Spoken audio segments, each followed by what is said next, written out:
What's old is new again. This is a refrain we hear often in the world of design, but it is especially true when we consider the new popularity of antique fixtures in bedroom and bath design. We visited with Bill Raymer of Restoration Resources in Boston to find out more.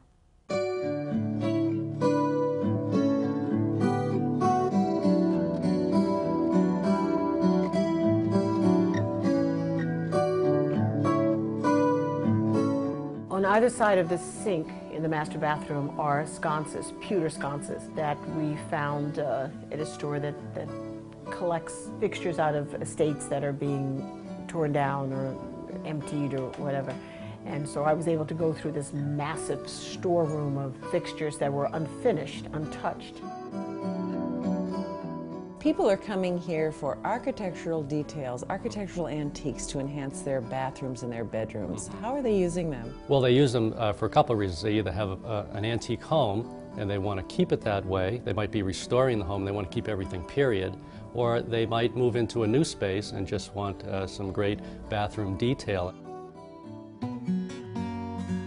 I bet you've seen people being amazingly creative. Can you share some of those? Well, a couple ideas might be using mirrors that were actually not meant to be put into a bathroom. People will find interesting mirrors maybe from a fireplace mantel or from an old vanity or something and put those on the wall for a bathroom mirror.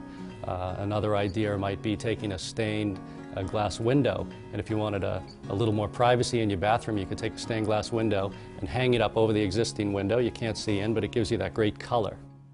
You know, I think woods is a big part of this story, these old, wonderful, lusciously detailed woods. Well, the stuff that you find in older homes is usually made from great woods. It could be, you know, cherry, it could be oak, mahogany, and chestnut. Some of these woods you really can't even get today.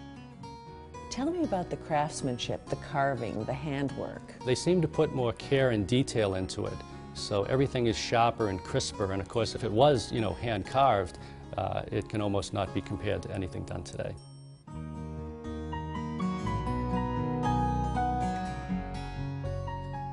Bill, this really takes you back in time, doesn't it? This is a very unique original wooden vanity for the bathroom, and it's got the nice marble top and the vitreous china bowl, and a place for the faucets, which the original ones are gone, but you can always get a nice set of reproductions. Even though it has a painted finish, underneath this is all quarter-sawn oak. So the best thing to do for this, or to give it the best look, would be to strip it and refinish it. And then I can finish off my bathroom with some of these wonderful accessories? Sure, you can add all these different things. This is some porcelain soap dishes.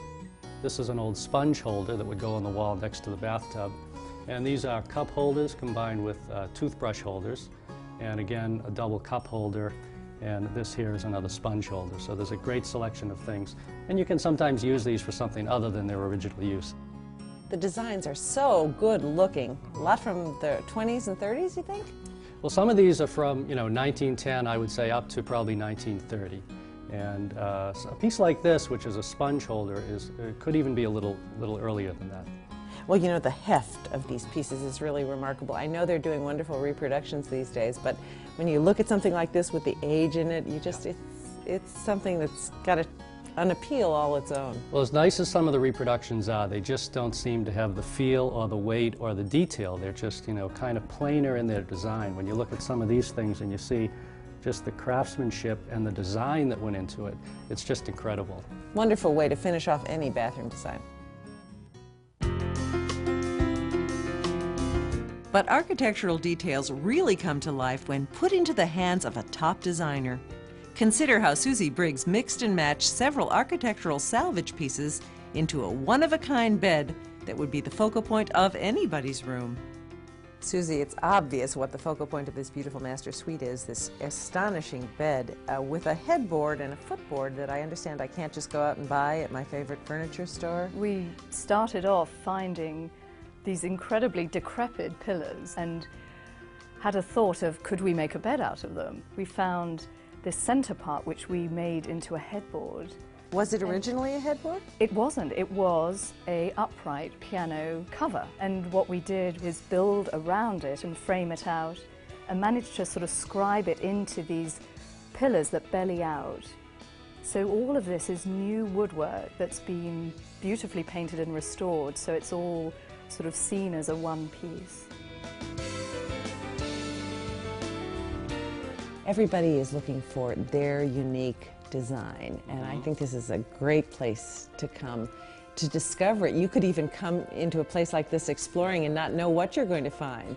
Well, you know, a lot of people go into places like this, I think they often have no idea what they want. You know, sometimes we'll ask somebody, what are you looking for? Can we help you? And they'll say, no, when we see it, we'll know, you know. And then they just come up with a great idea and go for it.